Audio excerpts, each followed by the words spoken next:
ഒരുപാട് രക്തം പോയിട്ടുണ്ട്. കുട്ടി, ഇത് ഞങ്ങളുടെ പോളിസിയാണ്. സൂയിസൈഡ് കേസുകൾ ഇവിടെ അഡ്മിറ്റ് ചെയ്യാൻ മാനേജ്മെന്റ് സമ്മതിക്കില്ല. എന്തെങ്കിലും സംഭവിച്ചാൽ കോടതി കയറാൻ ഞങ്ങൾക്ക് പറ്റില്ല. ഡോക്ടർ പ്ലീസ്, ആദ്യം എന്റെ അനിയത്തി ഒന്ന് രക്ഷിക്കാൻ. ദൈവത്തിന്റെ സ്ഥാനത്താണ് ഞാനിപ്പോ ഡോക്ടറെ കാണുന്നത്. Doctor please. നിങ്ങൾ വെറുതെ സംസാരിച്ച് സമയം കളഞ്ഞാൽ ഈ കുട്ടിയെ രക്ഷപ്പെടുത്താൻ കഴിയില്ല. വേഗം കൊണ്ടുപോക്കോളൂ. ഡോക്ടർ, ഞാൻ ഏത് പേപ്പറിൽ വേണമെങ്കിലും ഒപ്പിട്ട് തരാം. എന്ത് പ്രശ്നം വേണമെങ്കിലും ഏറ്റെടുത്തോളാം. എന്റെ അനിയത്തി ഒന്ന് രക്ഷിക്കും ഡോക്ടർ. Doctor please. ഡോക്ടർ പറ്റില്ല എന്ന് പറഞ്ഞില്ലേ? വേറെ എവിടെയെങ്കിലും കൊണ്ടുപോകും. Doctor, sister please. ഇവിടെ നിന്ന് കരഞ്ഞിട്ട് ഒരു കാര്യമില്ല. ഇവിടെ ഇങ്ങനെയാ. വേഗം കൊണ്ടുപോകാൻ നോക്ക്.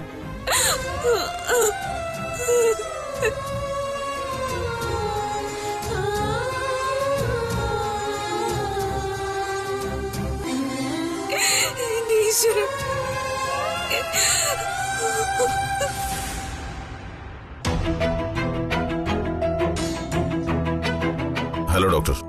Good morning D K. MD-യുടെ മീറ്റിംഗിന് വന്നതാണോ? ഞാൻ വന്ന കാര്യം അവിടെ നിൽക്കട്ടെ. ഡോക്ടറെ മെഡിക്കൽ എത്തിക്സ് എന്താണെന്ന് ഞാൻ പഠിപ്പിച്ചു തരേണ്ട കാര്യമില്ലല്ലോ. ഈ ഹോസ്പിറ്റലിൽ ഏറ്റവും പ്രാക്ടീസ് ഉള്ള സീനിയർ ഡോക്ടർ ഞാനാണ്. അത് DK ഓർമ്മിപ്പിക്കേണ്ട കാര്യമില്ലല്ലോ. എന്നിട്ടാണോ ഒരു ജീവൻ രക്ഷിക്കാൻ കടമയുള്ള ഡോക്ടർ അത് ചെയ്യാതെ പോകുന്നത്?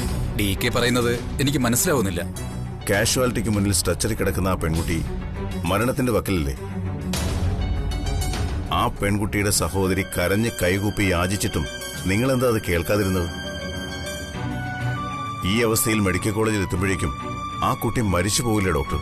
DK, ഈ ഹോസ്പിറ്റൽ മാനേജ്മെന്റിന്റെ പോളിസിയാണത്. സൂയിസൈഡ് കേസുകൾ ഇവിടെ എടുക്കാറില്ല. ഇതിനകത്ത് വെച്ച് അവൾക്ക് എന്തെങ്കിലും സംഭവിച്ചാൽ പിന്നെ രാഷ്ട്രീയക്കാരും ബന്ധുക്കളും എല്ലാം കൂടി ആശുപത്രി അടിച്ചു തകർക്കും. അതുകൊണ്ട് അപകടം പറ്റിവരുന്ന ഒരാളെ ഒഴിവാക്കി ആശുപത്രിയുടെ സേഫ്റ്റി ഉറപ്പാക്കുക അല്ലേ? അവിടെ കിടക്കുന്ന ആ പെൺകുട്ടി യഥാസമയം ചികിത്സ കിട്ടാതെ മരിച്ചു പോയാൽ നിങ്ങളുടെ മാനേജ്മെന്റ് അതിന് എന്ത് സമാധാനം പറയും? DK, ആശുപത്രിയുടെ നിയമങ്ങൾ. ആദ്യം ജീവൻ രക്ഷിക്കണം, പിന്നെയാണ് നിയമങ്ങൾ. ആശുപത്രിയിൽ ഡോക്ടർക്ക് മുന്നിൽ മരണാസന്നനായി എത്തുന്ന ഒരു രോഗിയുടെ ജീവൻ രക്ഷിക്കുക എന്നതാണ് ഒരു ഡോക്ടർ ആദ്യം ചെയ്യേണ്ടത്. നിങ്ങൾ പറയുന്നത് ശരിയാണ് DK. പക്ഷേ മാനേജ്മെന്റ്... അവരോട് ഞാൻ സംസാരിച്ചോളാം. ആ പെൺകുട്ടിയെ ചികിത്സിക്കുന്നത് കൊണ്ടുള്ള എല്ലാ റിസ്ക്കും ഞാൻ ഏറ്റെടുത്തോളാം. വേഗം വേണ്ടത് ചെയ്യൂ. Yes DK, will do my level best. Thank you doctor.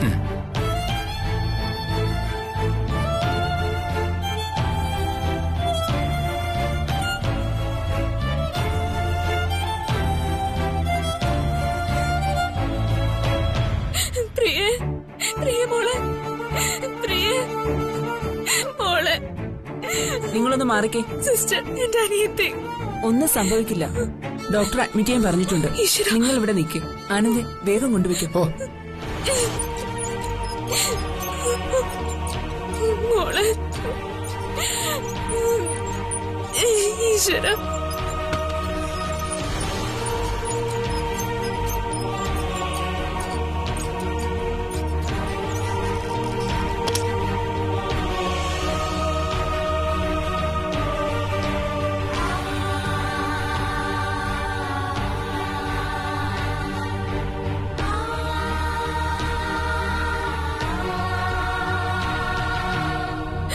ഈശ്വര, എന്റെ പ്രിയമോക്കൊന്നും സംഭവിക്കില്ല.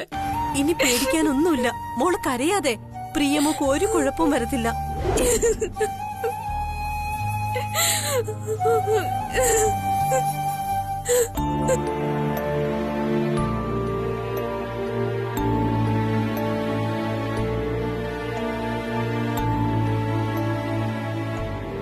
DK സാർ, സാറെന്താ ഇവിടെ? ആരെങ്കിലും ഇവിടെ കിടക്കുന്നുണ്ടോ? ഞാൻ ഈ ഹോസ്പിറ്റലിന്റെ MD-യെ കാണാൻ വന്നോ? അല്ല, നിങ്ങളെന്താ ഇവിടെ? എന്റെ ഫാദറോട് അഡ്മിറ്റ്. ഒന്ന് വീണു. ഓ, പോട്ടെ.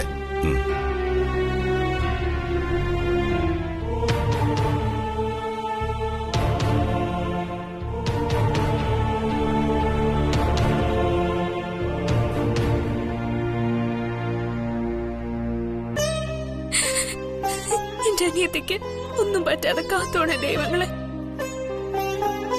അവൾ ഇങ്ങനെ ഒരു മണ്ടത്തരം കാണിക്കുമെന്ന് ഞാൻ സ്വപ്നത്തിൽ പോലും വിചാരിച്ചില്ല. ആ ഡോക്ടറുടെ മനസ്സ് മാറ്റിയതിന് ഞാൻ നിങ്ങളോടൊക്കെ എങ്ങനെ നന്ദി പറയും? കൊള്ളാം, ഡോക്ടറുടെ മനസ്സ് മാറ്റിയത് ദൈവങ്ങളാണെന്നാ വിചാരിക്കുന്നത്. ഇനിയെങ്കിലും പ്രിയ മോളുടെ മനസ്സിൽ ഇതുപോലുള്ള അബദ്ധങ്ങൾ ചെയ്യാൻ തോന്നിപ്പിക്കില്ല ദൈവങ്ങളെ. ആ ഡോക്ടർക്ക് നല്ല മനസ്സ് തോന്നിപ്പിച്ചതുപോലെ എന്റെ പ്രിയമോൾക്ക് നല്ല ബുദ്ധി തോന്നിപ്പിക്കണേ ദൈവങ്ങളെ. തൽക്കാലം അവൾ അങ്ങനെ തന്നെ വിചാരിച്ചോട്ടെ.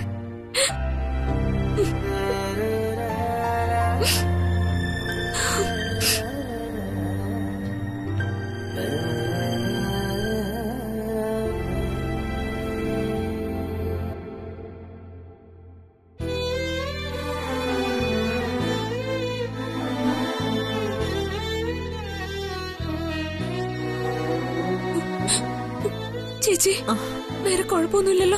മോള് പേടിക്കണ്ട, ഇനി പ്രിയമോക്ക് ഒരു കുഴപ്പമില്ല. ഈശ്വര. അല്ല മോളെ, എന്നാലും പ്രിയമോൾ എന്തിനാ ഇങ്ങനെ ചെയ്തേ? എത്ര ആലോചിച്ചിട്ടും എനിക്ക് അങ്ങോട്ട് പിടികിട്ടുന്നില്ല. മോക്ക് എന്തെങ്കിലും അറിയോ? അത് ചേച്ചി ഒരു കാര്യം ചെയ്യും, വേഗം വീട്ടിലേക്ക് ചെല്ല്. മമ്മി അച്ഛനും ഞങ്ങളെ കാണാതെ വിഷമിക്കുന്നുണ്ടാവും. പിന്നെ വേറൊരു കാര്യം കൂടി ചെയ്യണം. ആ മുറിയിലെ രക്തം ഒന്ന് അവര് കാണാതെ തുടച്ചു കളഞ്ഞേക്ക്. പിന്നെ തൽക്കാലം അവരോട് വേറൊന്നും പറയണ്ട. അതെങ്ങനെ മോളെ? നിങ്ങൾ എവിടെന്ന് അവര് ചോദിക്കില്ലേ? ചോദിക്കും. ആശുപത്രി തന്നെയാണെന്ന് പറഞ്ഞോ? പ്രിയമോക്ക് വല്ല മയക്കോ മറ്റോ വന്നിട്ട് കൊണ്ടുവന്നാണെന്ന് പറഞ്ഞാ മതി. അതെങ്ങനെ പറ്റും മോളെ? കയ്യിൽ കെട്ടിവെച്ചിരിക്കുന്നത് അവരും കാണില്ലേ? അത് സാരമില്ല ചേച്ചി, ഞാൻ എന്തെങ്കിലും അന്നേരം പറഞ്ഞോളാം. പിന്നെ ചേച്ചി റോട്ട് പിടിച്ചു വയ്ക്കോ. ഇവിടുത്തെ കാര്യങ്ങളെല്ലാം ഞാൻ നോക്കിക്കോളാം. ശരി മോളെ.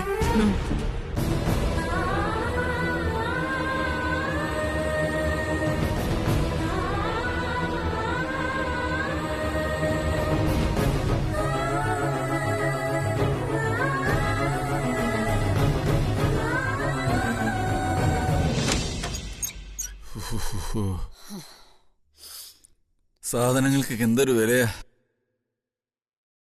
ഇങ്ങനെ പോയാ സാധാരണക്കാരൊക്കെ എങ്ങനെ ജീവിക്കുമോ എന്തോ. വല്ലാത്ത പരവേശം. നീ ഇച്ചിരി വെള്ളം എടുത്തേ. ഞാൻ ചോദിച്ചപ്പോ നീ എടുത്താൻ കുടിച്ചോ?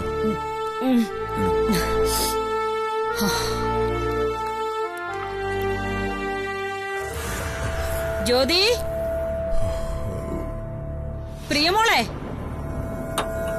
എന്താ ആരും വിളിയേക്കാത്തെ? ഇവിടെ ആരും ഇല്ലേ? പ്രിയമോളെ, എടി ജ്യോതി. ബഹളം വയ്ക്കണ്ട, അവരിവിടെ എവിടെയെങ്കിലും കാണുന്നേ. ഈ ശ്രീദേവി ഇതെവിടെ പോയി? ശ്രീദേവി, അവള് പോത്തുപോലെ എവിടെയെങ്കിലും കിടന്ന് ഉറങ്ങുന്നുണ്ടാവും. നീ എന്തിനാ ആവശ്യമില്ലാത്ത പറയുന്നത്? അകത്ത് കാണും, നോക്ക്. എടി ശ്രീദേവി, ശ്രീദേവി, ഈ പൈപ്പും തുറന്നിട്ടിട്ട് ഇവള് എവിടെ പോയതാ? ശ്രീദേവി, ശ്രീദേവി,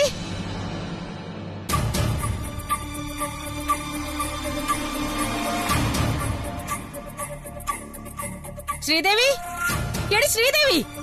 എന്താ ചെല്ലതേ, അവരൊക്കെ എവിടെ പോയി? ആർക്കറിയാം. ഓ, അനുസരണയുള്ള ഒരെണ്ണം ഇവിടെ ഇല്ലല്ലോ. അതെങ്ങനെയാ? 10 ഗുണം 10 ഗുണം. ജ്യോതി, എടി ജ്യോതി, ഇതെല്ലാം കൂടി എവിടെ പോയി കിടക്കുന്നു? ബഹളം വയ്ക്കാതെ പോയി നോക്ക്. മോളെ, പ്രിയമോളെ, മോളെ, പ്രിയമോളെ, മോളെ, പ്രിയേ.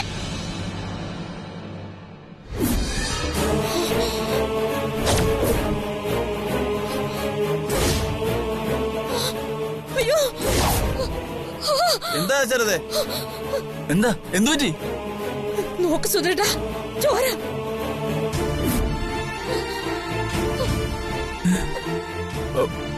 അയ്യോ, എന്റെ മോക്ക് എന്തായാലും അപകടം പറ്റി കാണോ? പ്രിയമോളെ, മോളെ, നീ വിഷമിക്കണ്ട, നമുക്ക് നോക്കാം. ഇല്ല ഇല്ല, എന്റെ പ്രിയമോളെ കാണുന്നില്ല. അവക്ക് എന്താ പറ്റി സുധിയേട്ടാ? ഈശ്വര, എന്റെ മോക്ക് എന്താ പറ്റിയേ? ഈശ്വര,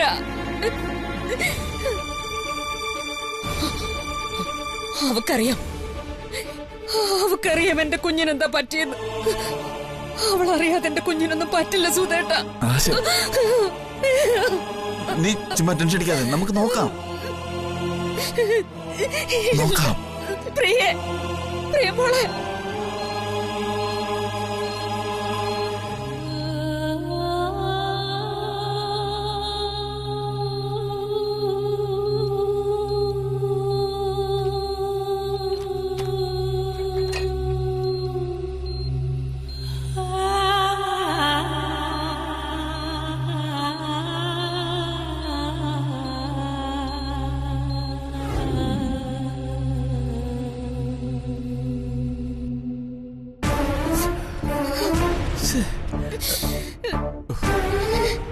രാജാല, നീ കരയാതെ. ഞാൻ ജ്യോതി മോളെ കൂടെ ഒന്ന് വിളിച്ചു നോക്കട്ടെ. അവൾ എന്റെ കുഞ്ഞിനെ അപകടപ്പെടുത്തിയതാ, എനിക്ക് ഉറപ്പാ. ഒരു കാര്യം ഞാൻ പറഞ്ഞേക്കാം, എന്റെ കുഞ്ഞിന് എന്തെങ്കിലും അപകടം പറ്റിയ അവളെ ഞാൻ ബാക്കി വെച്ചേക്കില്ല. അതും കിട്ടുന്നില്ല. നീ ആവശ്യമില്ലാത്തൊന്നും പറയല്ലേ.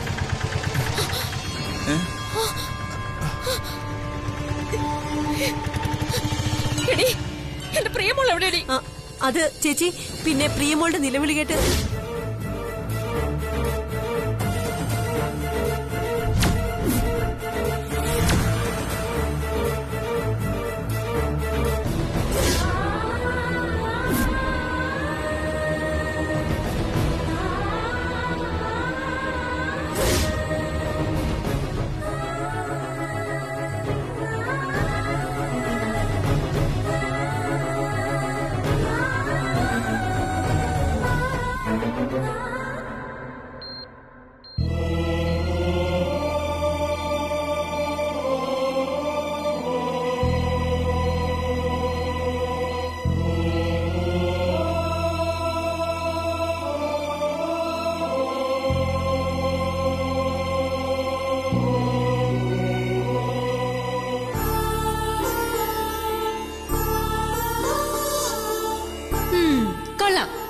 അയോധ്യാപതിയായ രാമന്റെ പ്രിയപത്നിയായ സീത.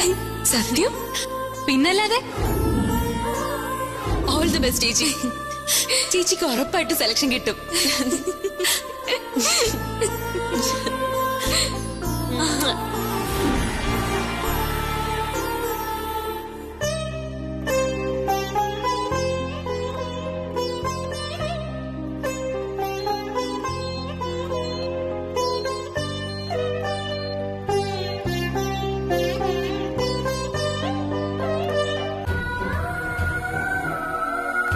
സീതയുടെ വേഷത്തിന് ഞാൻ സെലക്ട് ആയെന്ന്.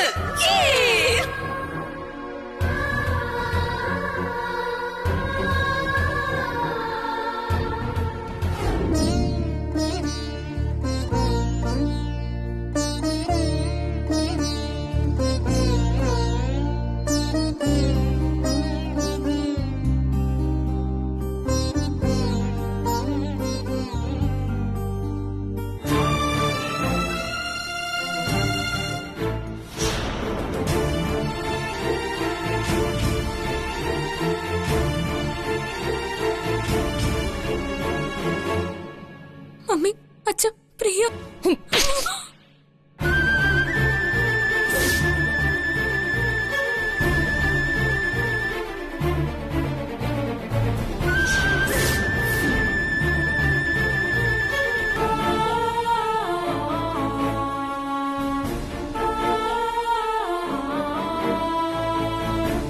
എന്റെ കുഞ്ഞിനെ നീ കൊല്ലാൻ നോക്കിയല്ലടി.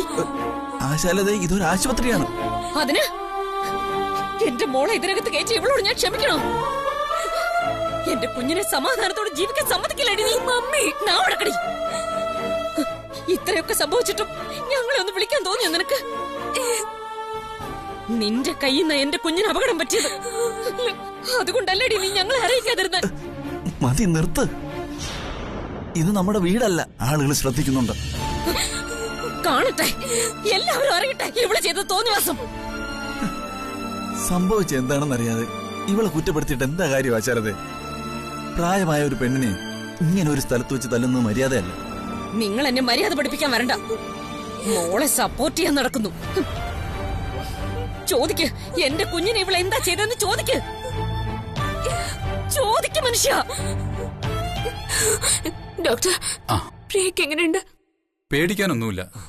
Now she is all right. Correct സമയത്തിനാ താൻ കുട്ടി ഇവിടെ എത്തിച്ചത്. ഞങ്ങൾക്ക് മോളെ ഒന്ന് കാണാൻ പറ്റുമോ ഡോക്ടർ? കാണുന്നതിൽ കുഴപ്പമൊന്നുമില്ല, പക്ഷേ അധികം സംസാരിപ്പിക്കരുത്. ഓക്കെ.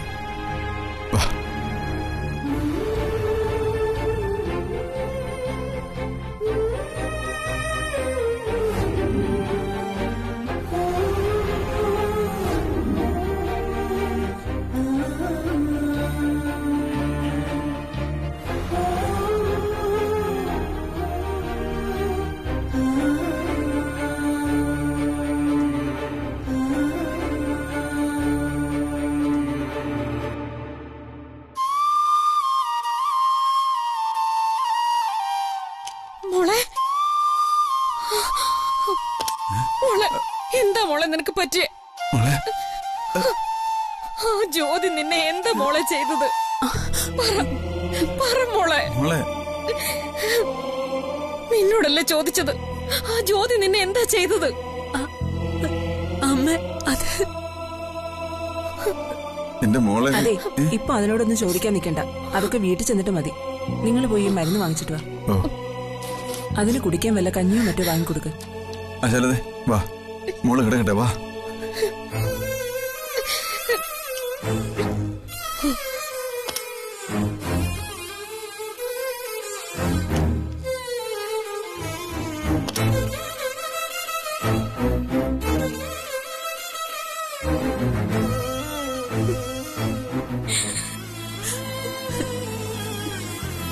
ചേച്ചി, അമ്മ ചേച്ചി തെറ്റിദ്ധരിച്ചു. ഇനി ആരും ചേച്ചി ഒന്നും പറയില്ല. എല്ലാം ഞാൻ തുറന്നു പറയാൻ പോവാ. വേണ്ട മോളെ, അമ്മ എന്നെ എന്ത് പറഞ്ഞാലും എനിക്കൊരു വിഷമവും. എത്ര തല്ലിയാലും എനിക്ക് വേദനിക്കുകയില്ല. എനിക്കിപ്പോ അതൊക്കെ ശീലമായി. പക്ഷെ അവിനാശിന്റെ കാര്യം തൽക്കാലം നീ അവരോട് പറയണ്ട.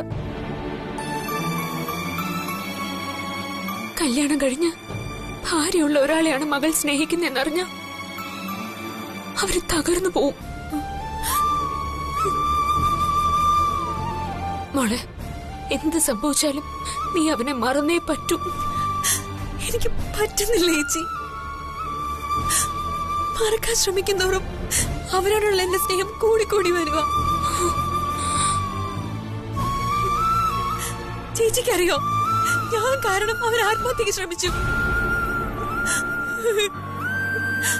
അവനല്ലാതെ എനിക്ക് ജീവിക്കാൻ പറ്റില്ല ചേച്ചി. എന്തിനാ എന്നെ രക്ഷിച്ചത്? അവന്റെ കൂടെ ജീവിക്കാൻ സാധിച്ചില്ലെങ്കിൽ സാരമില്ല.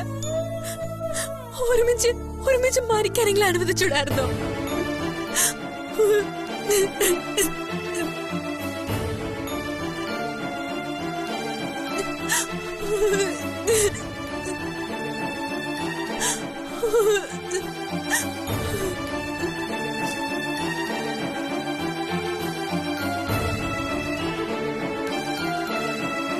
ഇനി എന്തെങ്കിലും ചെയ്തില്ലെങ്കിൽ പ്രിയമോളുടെ ജീവിതം തകരും. അവനൊരു ചതിയനാണെന്ന് ഇപ്പോഴും ഇവിടെ വിശ്വസിക്കുന്നില്ലല്ലോ. എത്രയും പെട്ടെന്ന് എന്തെങ്കിലും ചെയ്തില്ലെങ്കിൽ എന്റെ കുട്ടിയുടെ ജീവിതം തകരും. നാളെ തന്നെ അവനെ പറ്റി പോലീസിൽ അറിയിക്കണം. ചേച്ചി എന്താ ആലോചിക്കുന്നേ?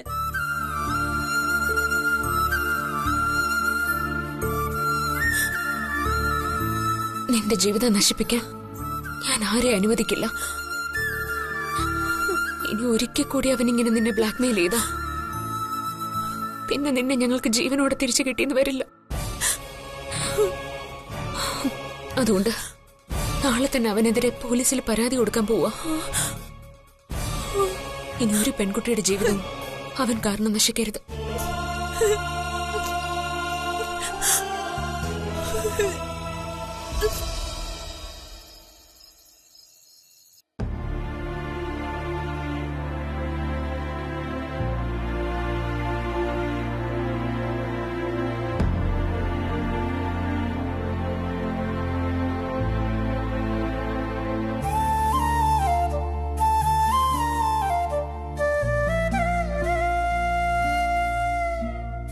മോളെ, ദാ ഈ പാല് കുടിക്ക്. എനിക്ക് വേണ്ടമ്മേ. അങ്ങനെ പറയല്ലേ മോളെ.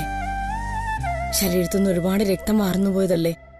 അതൊക്കെ തിരിച്ചു കിട്ടണമെങ്കിൽ ഇതൊക്കെ കഴിക്കണം.